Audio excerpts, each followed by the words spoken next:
Guys, I knocked down Paz Vizsla off of the shelf here of my Mando shelf, and his little gun came out. So I'm going to fix Paz here.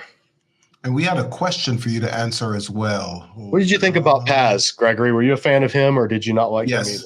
No, I like Paz. He was a good dad role model in the show. Yeah, only Grogu is of the devil. Here's a question for you, JM. Definitely Bible reprobate. Go ahead. Definitely Bible nerdy. I wrote this question, Bible hacking did, but it was a discussion that was ongoing in the chat for the last 15 minutes with people chiming in on who they think wrote it and why, et cetera, et cetera. So there's one for you to answer while I pull up all of these people that are submitting dig. All right. And are you turning your camera off to conserve power? No, the camera just went off because light. Oh, okay. If I go far away, it's like, oh, there's nothing there, so it turns off. Okay, gotcha. You look awesome when you're right up close to it, by the way. Like, this is, that should be your channel. All your videos should just be that. Love it. Call it Bible Matrix. Who wrote Hebrews? Guys, we don't know. We just don't know. Paul almost certainly did not write Hebrews. Other than that, we don't know. It got attributed to Paul because it got included in some later church history lists. Hebrews would get included as part of Paul's writings.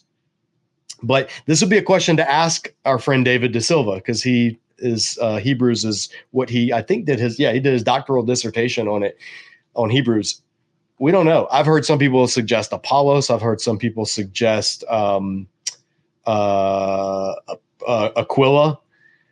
I've heard some people suggest people have suggested it. There's anybody that says this is who wrote Hebrews, just they don't know. They can have an opinion, but it's just an opinion. So, the whoever it is, like things in, I see somebody in the chat said the author refers to Timothy as brother. Yeah, but brother language is what everybody referred to everybody as in the New Testament. Our brother so-and-so, or my brother so-and-so. I mean, adelphos is sibling language, and even women would be referred to with adelphos, which is why some translations translate brothers and sisters. So I don't think anybody has figured this one out, and I don't think they will unless something is unearthed literally that's never been discovered, a letter, an ancient correspondence, I don't know. All right, Gregory, are we ready to pick a winner? Almost. It's a long list this time. I'm still pulling out all of the names. No worries. 2 or 3 minutes away. I'll talk while I'm doing this.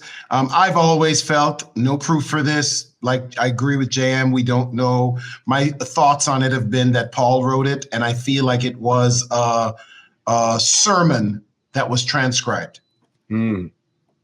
That's why it looks so weird, and there's weird phrasing in it, and it doesn't read like normal Paul's thing, because I feel like it was just a sermon. And I guess that, among other reasons, and I've heard a couple other scholars say this as well, there are things in the document that in Hebrews that, like, he changes subjects really easily, as if he's speaking to a room. There was a part where he very suddenly switches into, and look, even now you're falling asleep and you can't really keep up with what I'm saying, kind of a vibe. And then he switches and he goes to another topic. So I get my gut says but my gut and $5 gets you a cup of coffee. My gut says it's Paul had a sermon transcribed and he sent that to someone.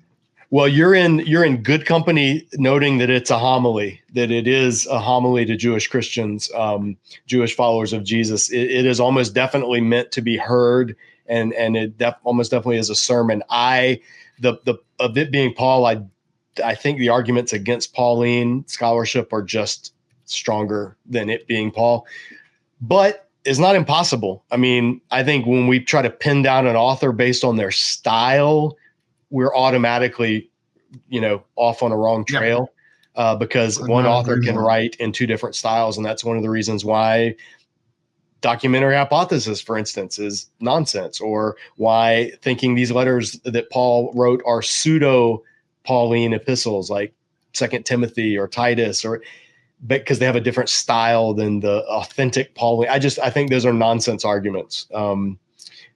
So anyway, we got it. We are ready. Natasha said JM has on a Disciple Dojo shirt. Yes, I do. By the way, every shirt, not every shirt, but most of the times the shirts I'm wearing, guys, are available in Disciple Dojo's online store, and I link it in every video description. I'd probably make enough to buy a cheeseburger per month off of t-shirt designs that we sell, but take a look, see what you think. All right, let's spin this wheel. We got a lot of entries. Who's it going to be?